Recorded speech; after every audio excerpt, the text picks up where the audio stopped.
Beyond the newsroom, where untold story is revealed. Tipotankulu lutalo nga wensize mukwano gomba nkusaside. His Excellency Robert Kyagulanyi Ssentamu yayimba oluyimbo n'agamba nti bw'otankulanga olutalo nga weesize bakyali bo baby mba nkusaasidde. Naye musajja mukulu amanyikiddwa nga Honorable Kabanda okulumba King Saha lunalabika nga yagudde lutalo lwa mayinja nga yerabidde nti enju mwasula yandabirwamu. Honorable Lutamaguzi Simakulu avuddeyo Ebuvanjuba nebugwanjuba ewaka wasigalawo ewasinga. Beyond the newsroom gwe mukutu ogukuleetera ekyo ekisinga katiranga naffe ng'oyita ku noti 771 44 53 ne noti 744 26 45 na bino bikulu tetulanga bafere tetulanga basawo ba kinnansi n'abagwa mu koowa eryo mwebale kutuwagira. Thank you. Honorable Lutamaguzi Simakulu avuddeyo. His Excellency Robert Kyagulanyi Ssentamu bino bituufu naye ate era nga byewuunyisa bye biriwa ebyo. Eddy Samusuuza avuddeyo n'alumba His Excellency Robert Kyagulanyi Ssentamu bigambo ki byayogedde ku Bobi Wine ebimuleeteddeyo obuzibu ku Eddy eno yennyini. Omanyi Abaganda bagamba nti omugezi ekigambo kimu eri omugezigezi kiba kimumalawo kubanga ategeera. Lwaki Bayibuli yandikozeseza statements ezifaanana voice.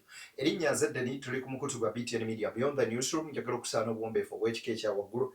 Video eno sooka ogimpere like ojwa like ejja kudduka emisinde bingi etuuke ku lise kino asobola okuba nga agifuna ate era mu ngeri y'emu nawe nga buli mulimi gw'okusosa okulaba video zaffe njagala okusaba muganda wange mwannyinaze yonna gy'owangalira mu bitundu by'eggwanga eby'enjawulo twegatteko ku mukutu guno ng'osubscribinga. Bw'osubscribinga ku mukutu guno ojja banga okoledde ddala ekyo ekisingirayo ddala okuba eky'omuwendo omungi ennyo nnyini ddala. Awo wennyini njagala onzikirize ate tutandikire wano ku video eno yennyini. Njagala kubanga nkuwa video zino mpola mpola osobola okuba nga ate munywanyi onnyonnyoka oba ng'obejjamu ate akantu. Jjukira nti ne wano wetwogerera His Excellency Robert Kyagulanyi Ssentamu akyagera mu maaso n'okubeera nga mwanattu ali eyo mu kakalabya emirimu gye wabweru w'eggwanga gy'agenda mu maaso n'okuba ng'ate agenda ku mirimu egyo emitegeke. Bangi wano wetuli boogera buli kimu kasooke nkuba ebigambo bino byayogeddwa Kabanda ng'alumba King Saha naye saategedde nti oba omuntu gw'alumba obulungi yamutegedde. Naye nga oyo Fala King Saha bw'omutuuza wayinza okunnyonnyola copyright kyeki n'omuwaayo second sag ng'ogyeko okuleekaana oyo Fala King Saha ayinza okunnyonnyola nti no copyright kyekino kye nabadde ngamba pulezidenti waabwe muganda wange Eddy Kenzo singa wagenze ku mukutu gwange gwa X ne muga nti wataddeyo clause 9 enfu clause 9 entuufu yeeno eyo gye wataddeyo justification but the actual provision of the bill clause 9 yeeno wagirabye kati gwe walabe bifaanagana anti kakati olinga tannaba kunvuma tannaba kumpita ignorant yasooke yeekenneenye bino byetuvuga tubimanyi oba tuli ku kigambo copyright atali mugaye ngeri gyali omuyimbi yakitegeera nnyo maybe singa gwe atali muyimbi because yagamba nze nimukulwanira biyiya byange I want to own on stage and off stage so now I don't know chicho wali otegeeza ngo bagamba yagala kubagaidinga ate anti kakati ffe kitutwaza mu parliament kukola mateeka kakati amateeka ago ina okuba nga ogeekenneenye. Honorable Daudi David Kabanda nga mubaka owa Kasambia district alabika nga customer gwe yafunye gwe ataategedde nti ate mu kulwana entalo obunku ku zanya bayimbi bubasinga okuba nabwo bwe bwoba okulwana entalo. Yagambye nti bano byoya byansobi babawadde era teriyo nakamu nakeddagala bw'otunuulira etteeka lye baayisiza oba bill. Then owembuliza nti nga tonnaba kujja criticizinga ba federation gwe ng'omubaka wa parliament ng'omulimu gw'omukulu gwa kukola mateeka wabadde ludda wa wootasoboledde kutunula kulaba mu bill kutuula n'abantu abo ba stakeholders n'abaleeta bill ne minisita omulamba akwasaganya ku nsonga ezo mu government yemu nga ne president wa federation presidential advisor ku creatives ekitegeeza ate nga subscribing na ku kibiina kyo kyennyini ekya NRM. Awo we tulowooleza nti already naye yayeekuba omupiira nga Kabanda. Naye ekyokulumba nti King Sir yabagamba bannaye nga nammwe mu bizinesi zammwe eriwe mutaagala bategeerera naffe temutugitegeerera eno mu yaffe. Twagala corporate, twagala tufune ki?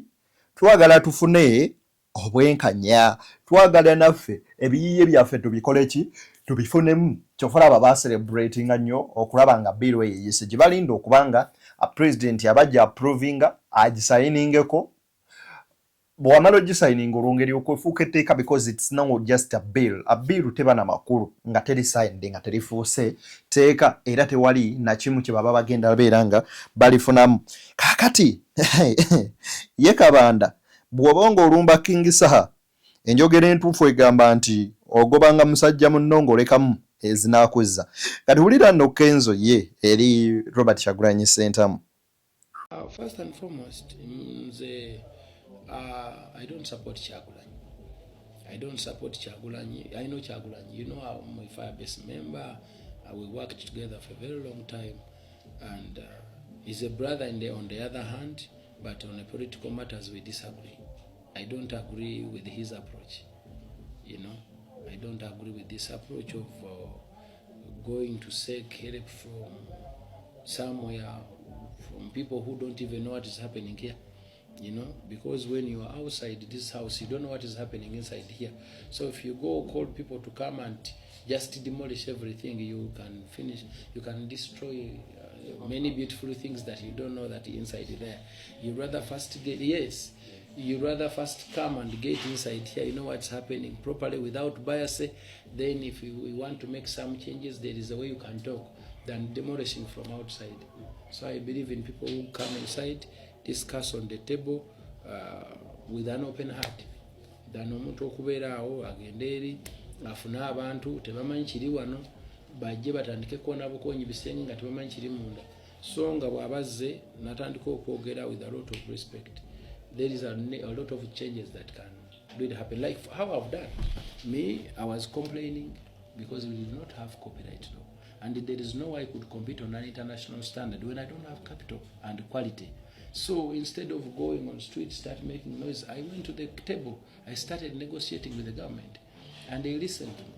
You know, now here we are. We have a copyright law, and I think even in the regulations they are going to do fair, and we shall earn from there, and we shall have a lot of not only me but more people who are going to do better, both local and international.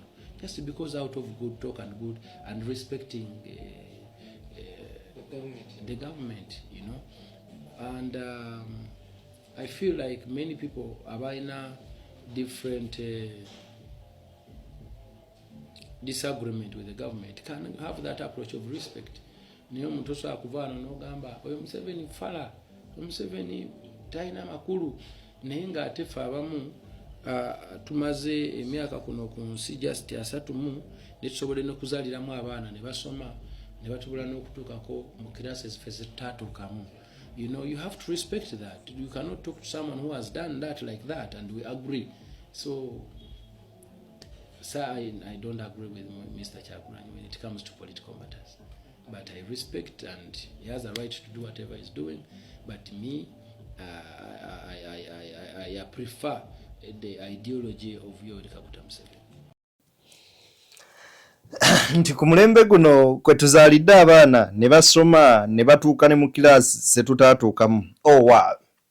Already gwe wennyini wazaalibwa ku mulembe guno. Kati ki ekyakulemesa okutuuka mu kilaasi abaana bo ze batuuseemu? Gwali mulembe gwani? Bwali bukulembeze bwani? Bwali bufuzi bwani? Kati ebyo byonna bw'omala okubyebuuza n'onoonya ansa nga togiraba ekibuuzo kiba ki? Eddy. Ebigambo bya Eddy Kenzo bino bibadde bingi ate era biwanvu. Naye njagala tubikwate mu nsonga mu ngeri ya kintu kikulu nnyo nnyini ddala. Ye agamba takkiriziganya na Robert Kyagulanyi Ssentamu newankubadde nga yakulirako mu Firebase nebanga yazimba omusingi gwe most especially mu ndongo n'obulamu bw'okuba obulungi. Well and good. Naye yagamba kyatakkiriziganya nakyo kye kya Bobi Wine okugenda ebweru w'eggwanga okubanga afuna obuyambi eyo basobole okubanga bajja basaanyeewo ebintu ebirungi ennyo bye tulina wano. Temukankana empale muwangudde ozikwata naawe akasajja kalabika nga omusajja awo walabika waabaagala mu kubeera nga gwolowooza kino n'oli ng'akola ki ng'alowooza kiri. Ogamba nti nno dibali temwagala bajje ku demolishinga ebyo ebintu ebirungi ebiriwo. Naye ate n'okukyusa obukulembeze kya buntu era ngeri ya demokolasiya kye basobola okuba nga mukeera obukeezi ku makya ne mukola. Obukulembeze okukyuka tekitegeeza kwonoona buli ekiriwo. Obukulembeze busobola okukyuka n'ebibaddewo ne mubeera nabyo ate wabula ne mwongerako. Kino kyonna tukimanye mu bulamu bw'ensi eno buli muntu alina weakness ye. Teri mukulembeze ali 100% right. Never. Wabula buli omu aba ne weakness ye then ne strength ye. Omu bw'abanga strength ye eri mu defense and international relations, then omulala asobola okujja nga strength ye eri mu kunyweza ebyobulamu n'ebyokusoma and even the infrastructure, kuzimba ku makubo wamalungi, zi flyovers, bridges, ne tufunako ku zi tube wano. Recently wano nadde nina mukwano gwe njogera naye ng'agenda Mbarara. Yasimbudde Kampala saawa zabaddeemu kitundu ez'akawungeezi yatuuse Mbarara obudde nga bukeera ddala ku makya. Naye nga ne mugamba kati wano bw'oba obadde ogenda kukozesa eggaali y'omukka, a train etali tube, just a train, kibadde kikwetagisa only 2 hours okuba nga otuuse. Train tekwatibwa jam ku luguudo eriko egi yalo era ya ssaawa ezo ne bwe kubaako nnya buli emu eba n'etusawa mwetambulira. Eba ne stop over stages weeyimirira wokka nga oli okuyimirira.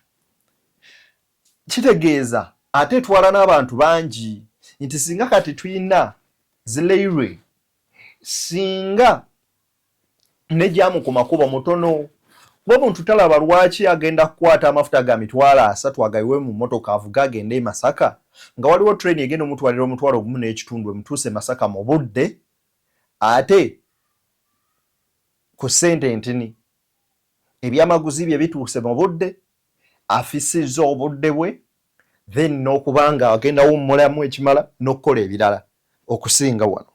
Nti tunuulira Kenya juzi yaleeta train y'amasannyalaze bane bw'olaba eyaffe eggogolo ekusanyusa yonna etambula eringa kiwirubaalo omukka bwe gunyooka oyinza olowooza kiyungu kya ssomero gali amasomero g'omukyalaga n'ebiyungu ebinyooka oba bakery ye train gye tulina bibasanyusa. Should we celebrate that mu myaka 40 nga omuntu okuva wano okugenda Arua alina okwebaka mu mmotoka azuukukaddemu yeebake? I think that is too much. Bye mwandibadde mutunulako n'ogamba naye ku mulembe we gutuuse ne tekinologi wano Uganda ebadde esaana okuba ng'esusseewoko ng'eriko weetuuse. Kituufu muzeeyi akoze byakoze naye aleke n'abalala bakole. Ekyo kyo temusobola kirowooza. Mulowooza kube mugamba nti bali mu Rwanda gavumenti baagala kugijja mu buyinza baagala tabangula mirembe era aboogerako abo ba Bobi Wine ne bannaabwe baagala leeta entalo ziyonone ebintu byaffe entalo ne mutuyimbirira entalo ne zifuuka entalo. Who told you nti no? Transition of power, it's all about wow. There is many ways. It's all about a peaceful transition. Why don't you talk to Muzeyi to sit down and let others take over? Eddy Samusuza ne banne. Ndowooza zaabwe bwezityo bwe ziri. Anyway, Njagala kuwa ka video kano. Ka Bobi Wine kalabe. Aba. Gana amaato ga Kyagulanyi. No lirino. Terika wansi wa milioni 2. Tangaye milioni 2. Naye abamanyi sente zagula mugamanyi. Dalino libikeko. Baone ddala. Mulaba. Byonna yabiwaayo. Simanyi owa na chance. Aliddamu okutula ku lyatole lino nga bwe yali walina okubeera. Gana amaato gage. Ensire mubanja tana gwe yabba. Lirino. Yatulanga waati n'avuga ne bakwano be ne batambula bagala ku nnyanja kuno. Takizi bakodda mu kulinnya wano ne bambega we bali. Ne bambega we bali ate nno bangi. Amulabyeko nga azze wano akwatibwe. Gana amaato gage. Gyali tamanyi na kumanya obaliddamu okufuna omukisa. Ogusembera ku bintu bye. Byafa bifiiriddwa. Eno bichi ye. Ntunuulidde akatambyako n'amaziga ne gajja mu maaso. Bw'otunuulira omusajja naggagga nnyini maka eyaleka ebyo byonna ng'ebintu bye mu butuufu bitokoma. Kamaka ago gwe yagasanya n'agamba kuyika 12 kwe gatudde. Ku myaka egy'emito beni biki kye yandibadde yeetaaga. Tunuulira biiki ye. Amamotoka ge tunuulira olabe amaato ge buli kimu kyonna kisaanyeewo. Ne gwe wandibadde weebuuza ekibuuzo Eddy Kenzo lwaki ye nga Kyagulanyi yandivuddeyo n'aleka ebintu bye okubanga byonooneka bwe biti. Kankuwa wano Honorable Lutamaguzi omumanya nti tasiba zikweya uliriza.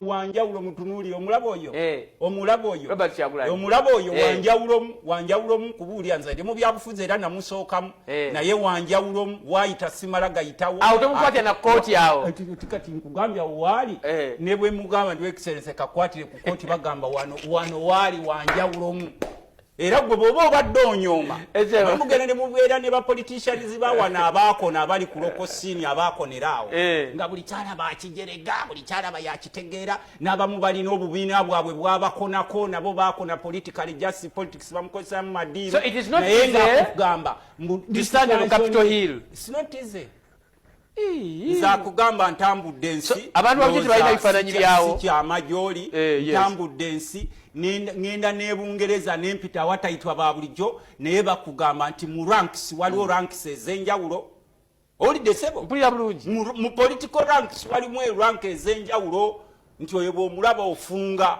kakati oyo nkugambe ndi abawana abatwala ssente zisinga okuba ennyingi ba iso miso kiso ziso niso piso bonna yabayise yabafudde bonna yaba naabudde bonna n'abajabulula tebamulaba buli omu abuuza munne kandi kye bakola buli omu awamba munne gwe wayayise kugwe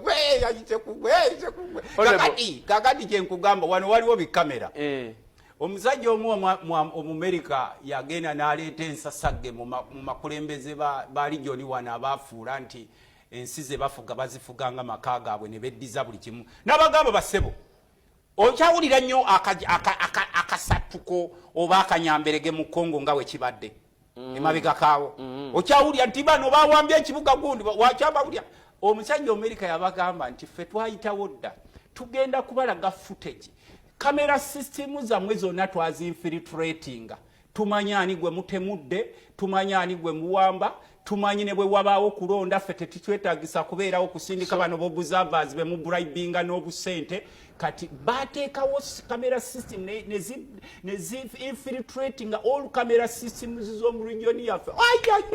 So Uganda okubeera e Congo, it was business. It's their own business. What do you do in Congo? If I want my neighbor to be okay, does it mean tinagenda ku kitanda kye nga gyensula oba mu ddiro lye? Those are businesses. Era nkugambye His Excellency Robert Kyagulanyi Ssentamu ngali mu Washington DC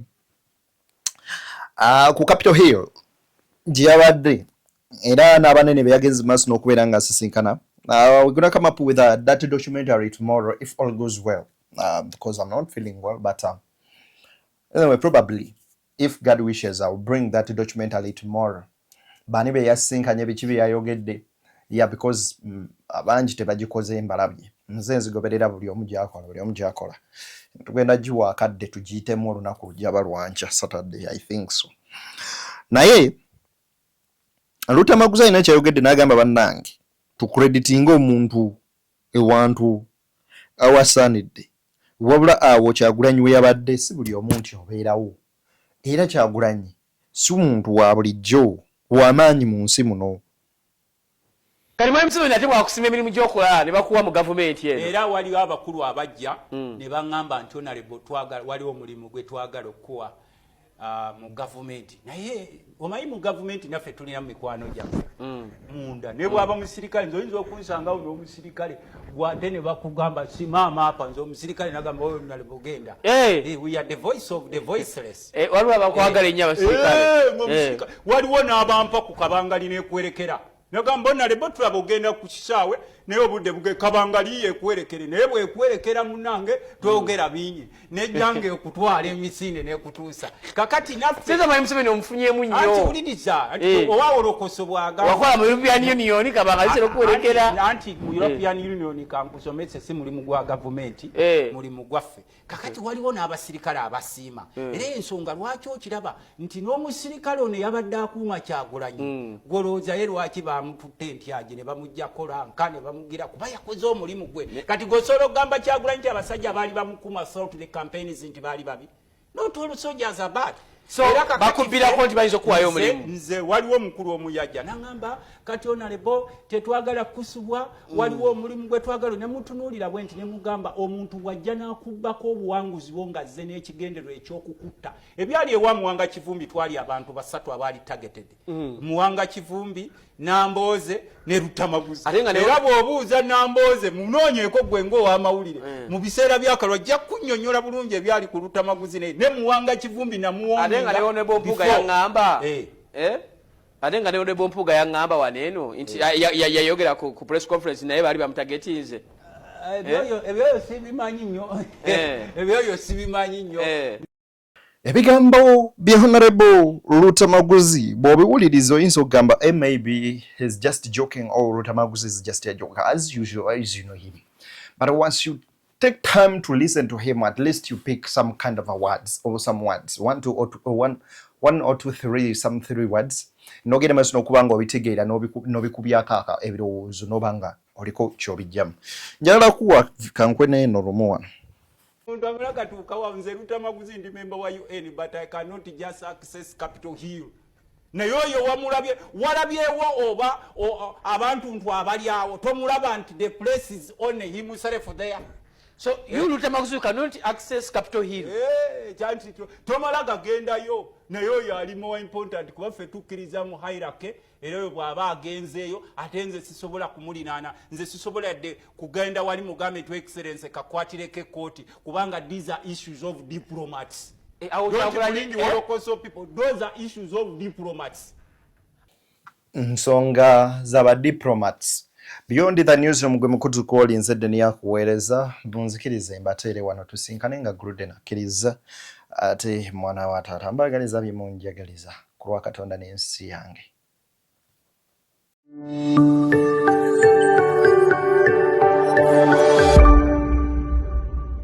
Beyond the newsroom, where untold story is revealed.